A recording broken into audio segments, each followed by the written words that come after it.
আমি ভারতে গিয়ে যেটি বলেছি যে শেখ হাসিনাকে টিকে রাখতে হবে। আসসালামু আলাইকুম, সবাইকে স্বাগত বিডি টাইমসের। বাংলাদেশ স্বাধীন হওয়ার পর থেকে কখনো বাঙালি জাতি পূর্ণাঙ্গ স্বাধীনতার স্বাদ পায়নি। বিগত 16 বছর যাবৎ বাঙালি জাতি সম্পূর্ণভাবে পরাধীনভাবে বসবাস করেছে, স্বাধীনভাবে কথা বলার শক্তিও হারিয়ে ফেলেছে। বাংলাদেশের উল্লেখযোগ্য সম্পদগুলো দেওয়া হতো ভারতকে, বিনিময়ে ভারত আমাদের উপহার দিয়েছে একের পর এক লাশ। স্বাধীনতার 53 বছরও চিস্তাবাদের কোনো সমাধান হয়নি। একদিকে সীমান্তে বিএসএফ গুলি করে বাঙালিদের হত্যা করত, অপরদিকে হাসিনা বাহিনীর সাথে মিষ্টি বিনিময় করত। যথেষ্ট হয়েছে, আর নয়। বাঙালি হত্যা করার পর মিষ্টি বিনিময় আর হবে না, লাশের পরিবর্তে লাশ দেওয়া হবে, এমনই শোনা যাচ্ছে বর্তমান সরকারের পক্ষ থেকে। তাহলে কি বাঙালিরা স্বাধীন রাষ্ট্রের স্বাদ পাবে? বর্তমান সরকারের পক্ষ থেকে ভারতের বিরুদ্ধে কি এমন অ্যাকশন শুরু হতে যাচ্ছে? এই বিষয়গুলো নিয়ে আলোচনা করব আজকের এই ভিডিওতে। আশা করি ভিডিওটি শেষ পর্যন্ত দেখবেন।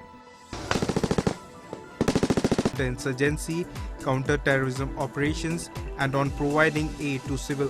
1971-এ বাংলাদেশ স্বাধীন হয়েছে ঠিকই, কিন্তু বাঙালি জাতি কখনো স্বাধীনতার স্বাদ পায়নি। 1971-এ বাংলাদেশ স্বাধীন হওয়ার পর তৎকালীন বাংলাদেশের প্রধানমন্ত্রী শেখ মুজিবুর রহমান বাংলাদেশে একটি আইন জারি করে, যার মাধ্যমে বাংলাদেশের গণতন্ত্র থাকবে না। এর প্রেক্ষাপটে প্রতিরোধ গড়ে তোলে তৎকালীন বাংলাদেশ সেনাবাহিনী। 1975-এ এই সেনাবাহিনীর নেতৃত্বে আবারও বাঙালি জাতিকে স্বাধীনতার স্বাদ ফিরিয়ে দেওয়া হয়। আর সেই স্বাধীনতার স্বাদ বাঙালি জাতি 3 থেকে 4 বছর উপভোগ করতে পেরেছে। এরপর আবারও দেশের ক্ষমতা ছিনিয়ে নেয় তৎকালীন হোসেন মোহাম্মদ এরশাদ।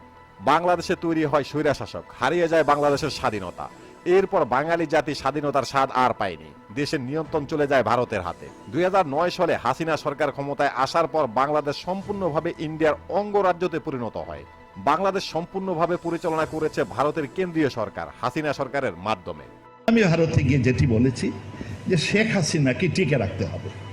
বিগত 16 বছরে বাংলাদেশের সাথে কি করেছে ভারত সরকার তার উল্লেখযোগ্য কিছু চিত্র। বাংলাদেশকে কখনো ভারত তাদের সীমান্তে 1 ইঞ্চি ভূমিও ব্যবহার করতে দেয়নি, কিন্তু বাংলাদেশের শত শত কিলোমিটার ভারত তাদের নিজেদের ভূমির মতো ব্যবহার করেছে হাসিনা সরকারের আমলে। চিস্তা বাদ নিয়ে হাসিনা সরকারের আমলে সবচেয়ে বেশি ভোগান্তিতে পড়েছে বাংলাদেশ। শুকনো মৌসুমে চিস্তার সমস্ত বাঁধ বন্ধ করে দিত ভারত, যার কারণে বাংলাদেশের বিভিন্ন এলাকা মরুভূমিতে পরিণত হতো। আর বর্ষার সিজনে সবগুলো বাঁধ খুলে দেওয়া হতো। এর প্রভাবে বিভিন্ন অঞ্চল বন্যায় ডুবে যেত। সরকারের পক্ষ থেকে কোনো প্রতিবাদ হতো না। বাংলাদেশের মাছ, প্রাকৃতিক গ্যাস নিঃশর্তে ভারতকে দেওয়া হতো, অথচ বাঙালিরা গ্যাস সংকটে ভুগেছে যুগের পর যুগ। এর বিনিময়ে ভারত সরকার বাংলাদেশের গরু ব্যবসায়ীদের প্রকাশ্যে হত্যা করে বাংলাদেশকে উপহার দিত। সরকারের পক্ষ থেকে কোনো প্রতিবাদ হতো না। হাসিনা সরকারের আমলে ভারতের 40 লাখ লোক বাংলাদেশের সরকারি বেসরকারি বিভিন্ন প্রতিষ্ঠানে চাকরি করত, অথচ বাংলাদেশের 60 লাখ শিক্ষার্থী বেকার। ভারত বাংলাদেশের নাকি বন্ধু রাষ্ট্র। পৃথিবীর ইতিহাসে সবচেয়ে বেশি জঘন্য এবং শত্রু দেশের সীমান্ত এত হত্যা হয়নি। বাংলাদেশ এবং ভারত সীমান্তে ভারত বাঙালিদের এত পরিমাণ হত্যা করেছে, কিন্তু এর কোনো প্রতিবাদ করেনি সরকার। বাঙালি জাতির অবশ্যই মনে আছে 2011 সালের হেলানি হত্যার কথা। নির অপরাধ হেলানিকে হত্যা করে ইন্ডিয়ার বিএসএফ কাঁটাতারে ঝুলিয়ে রেখেছে কয়েকদিন, যা গোটা বিশ্বের হৃদয় কেঁপেছে, কিন্তু সরকারের পক্ষ থেকে কোনো প্রতিবাদ হয়নি।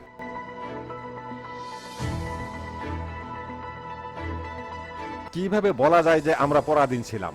বাঙালি জাতির উপরে ভারতের এমন নৃশংস অপরাধের পরও সরকারের পক্ষ থেকে কোনো প্রতিবাদ করা হয়নি। উল্টো বাংলাদেশের কোনো মানুষ ইন্ডিয়ার বিরুদ্ধে কোনো প্রতিবাদ করতে পারেনি। কেন পারেনি?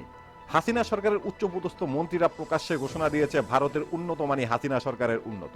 এর বিরুদ্ধে কোনো প্রতিবাদ করা যাবে না, কোনো কথা বলা যাবে না। বাংলাদেশের সংখ্যালঘু হিন্দুরা মুসলিমদের নিয়ন্ত্রণ করত। অনেক হিন্দুরা প্রকাশ্যে ঘোষণা দিয়েছে বাংলাদেশ নাকি ইন্ডিয়ার অঙ্গরাজ্য হয়ে যাবে। কোনো বাঙালি এর প্রতিবাদ করতে পারেনি। যদি সাহস করে কেউ প্রতিবাদ করেছে ইন্ডিয়ার বিরুদ্ধে, তাহলে এর জন্য তাকে সর্বোচ্চ মূল্য দিতে হয়েছে। বাঙালি জাতির অবশ্যই মনে আছে বুয়েট শিক্ষার্থী আবরার হত্যার কথা। ইন্ডিয়ার বিরুদ্ধে প্রতিবাদ করায় জীবন দিয়ে ঘেঁষারত গুনতে হয়েছে এই লোকটাকে। তবে আর নয়, বাঙালি জাতি স্বাধীনতার স্বাদ পেতে যাচ্ছে। সবকিছুর মূল্য দেওয়া হবে বর্তমান সরকারের পক্ষ থেকে।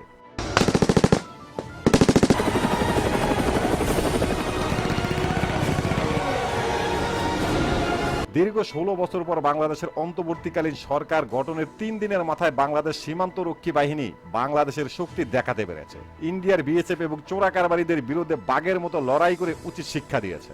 এরপর বাংলাদেশের অন্তর্বর্তীকালীন সরকারের পররাষ্ট্রমন্ত্রীর সঙ্গে আলোচনা করেছে ভারতের পররাষ্ট্র মন্ত্রণালয়। বাংলাদেশের পররাষ্ট্র মন্ত্রণালয়ের পক্ষ থেকে যে দুটি কথা এসেছে, সে দুটি কথা দীর্ঘ 16 বছরও শোনা যায়নি। আর তা হলো, ভারতকে স্পষ্ট জানিয়ে দেওয়া হয়েছে ভারতের স্বার্থে পররাষ্ট্র মন্ত্রণালয়ের যে কথা হবে সেটি হবে তিস্তার বাঁধ এবং সীমান্ত নিয়ে, এর বাহিরে আপাতত কোনো কথা নয়।